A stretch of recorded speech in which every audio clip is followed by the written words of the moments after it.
One sign of child abuse, possibly extreme child abuse like I went through, maybe, but isn't necessarily, forced smiling. I used to smile all the time, but it was a really forced smile as a child, as a teen, in later years, because I was taught to by my abusers. I was taught to, like for the child pornography, also sometimes the child prostitution.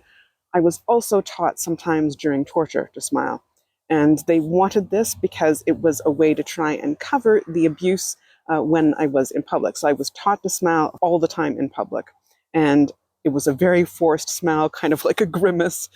And it was hiding or trying to hide my pain, although I would recognize it in anyone else. And I think most people would see that it's a forced smile. But people often don't think beyond the forced smile. They might just think that someone is awkward.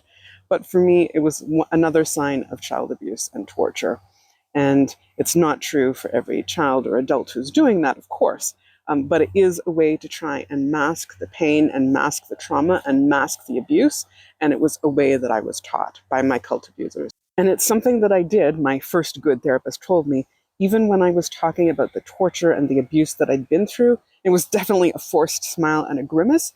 And it was this automatic trying to hide what I'd been through and all my pain that I had been taught by my abusers. And I can still smile in a forced way, especially if I'm nervous, especially if I don't feel safe, especially if I feel intimidated, especially if I have the abuse and trauma coming up. But a lot of the times now, or most of the times now, my smiles are real and genuine, and I am actually happier and lighter, and I am so grateful for that. Years and years of therapy, and also finally being safe. It's huge.